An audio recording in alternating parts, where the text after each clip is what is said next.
और मैं मुबारकबाद देता हूँ मंसूर भाई आपको कि अदालत तो कल लगनी है। अल्हम्दुलिल्लाह आज सज़ा हो गई इमरान खान को। अब जज साहब को कोई जरूरत नहीं, वो उसको कह देना चाहिए कि मंसूर अली खान का प्रोग्राम देखे और जो उसमें सज़ा अनाउंस की गई है 10 साल और 7 साल मैनू ना बंद करा देना तड़ी में। उस वक्त नहीं बोले आप, उस वक्त मेरा भाई नहीं बोला। मैं क्या कहूं सर, ज़रीदा फारूकी साहब ने मैंने 10 साल और 7 साल उन्होंने सजा दी है, मैंने नहीं, उन्होंने बताया कि ये सजा सर मैं कोई सजा दे रहा हूं भाई मेरे मैं कोई सजा दे रहा हूं। मेरे कंधे पे बंदूक चला रहे हैं कई दिनों से भाई। मेरे भाई आपका कंधा मैं अपने कंधे पे बंदूक रख लेता हूँ।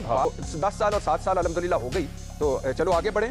और जो एहसन इकबाल साहब का आपने कहा, एहसन इकबाल साहब को याद दिलाना चाहता हूँ कि इमरान खान भी कुछ गिले शिकवे करते रहे थे कि पता ही नहीं चला कि कौन सी मुलाकातें होती रहीं। ख्वाजा आसिफ साहब से पूछें कि इलेक्शन की रात उन्होंने चीफ इलेक्शन कमिश्नर को फ़ोन किया था।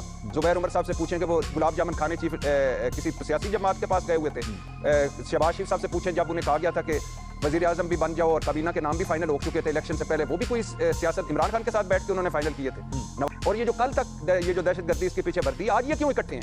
क्या इनके ये इस्टेब्लिशमेंट के हक में थे कि सियासत में उनको हिस्सा लेना चाहिए? खान साहब, आप चूंकि इस प्रोग्राम के एंकर पर्सन है तो आपकी तरफ से जो सवाल आएगा मैं सिर्फ उसी का जवाब दूंगी। देखिए, आपके सवाल का पहला हिस्सा है कि हाँ जी या खबर। मैंने कहा जी मेरी जवाब के 2 हिस्से हैं। एक, जितना मैंने इस केस को पढ़ा है, अगर हम लोग अमूमी तौर पे पाकिस्तान में पढ़ने लिखने की आदत डाल लेना तो हमारे लिए बहुत सी चीजें वाज़ेह हो जाएंगी। फिर हम बगैर हवा में बैठ के बातें नहीं करेंगे टेलीविजन में। हम कौम को गुमराह करने की आदत नहीं डालेंगे सिर्फ लफाजी के साथ या कुछ ऐसे खुशनुमा पॉपुलिस्ट किस्म के जुमलों के साथ साथ। अगर पढ़ने की लिखने की हम कोशिश कर लें, समझने की कोशिश कर लें कि 190 मिलियन पाउंड केस है क्या, और इस किस्म के केसेस में कम से कम सजा 7 साल और ज्यादा से ज्यादा सजा 14 इयर्स हो सकती है। तो ये मैंने आपको अपनी एक असेसमेंट दी है कि जितना मैंने कानूनदानों से जानने की कोशिश की है कि अमूमी तौर पे इस किस्म के केसेस में कितनी सजा होती है, सो उनसे जो नॉलेज मुझे मिली और जितना मैंने इस केस को पढ़ने की कोशिश की, सो उससे मेरी असेसमेंट कम अज कम ये है। गुजारिश वही है कि हम अगर पढ़ने लिखने की आदत डाल लें, रिसर्च की आदत डाल लें, तो इस किस्म के लफाजी किस्म के, इस किस्म के पॉपुलिस्ट किस्म के जुमले सिर्फ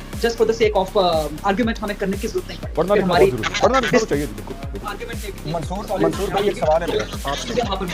वो दूसरा मंसूर साहब, आपने सवाल किया कि बैरिस्टर गौहर अगर उसी मुलाकात में शामिल थे तो अलग से मुलाकात ना। मैं बार-बार कह रही हूं at the cost of reputation कि ये रिक्वेस्ट पाकिस्तान तहरीक इंसाफ की तरफ से आई थी कि हमारा नाम, हमारी तस्वीर शामिल ना हो, क्योंकि हमारा एक पॉलिटिकल कैपिटल है, हमारे वर्कर्स का कैपिटल है, हमारा एक पॉलिटिकल नैरेटिव का कैपिटल है। तो अली अमीन गंडापुर ठीक है ऑफिशियल कैपेसिटी में वहां बैठे हुए हैं, बैरिस्टर गौहर को ना डालें वगैरह वगैरह, मुज़ाकरात चल रहे हैं, तो उनकी रिक्वेस्ट को ऑनर किया गया।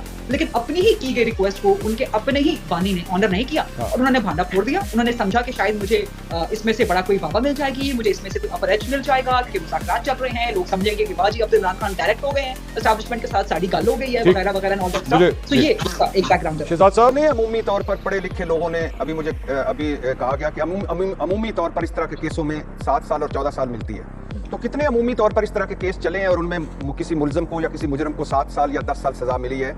और ये इस केस पे चूंकि वक्त नहीं है, वरना हसन नवाज का 1 हाइड पार्क कहाँ है, मुबैना तौर पर नवाज शरीफ का जो दफ्तर इस्तेमाल हुआ डबल कीमत पर वो कहाँ है, NCA का मुआहदा कहाँ है, हुकूमत पाकिस्तान और NCA का मुआहदा कहाँ है, और कहाँ साबित होता है कि इमरान खान ने ज़ाती फ़ायदा लिया, माली फ़ायदा लिया, किक बैक लिए, कमीशन लिए? ये कोई अल-अज़ीज़िया है, कोई फ्लैगशिप है, कोई एवनफील्ड है, कोई वाहिदिया है, कोई TT स्कैंडल है शहबाज शरीफ साहब का, या कोई अकाउंट्स मनी लॉन्ड्रिंग है, और पैसे मिल चुके। काबीना का फैसला था उल्टा भी दोबारा रिवर्स कर सकते थे।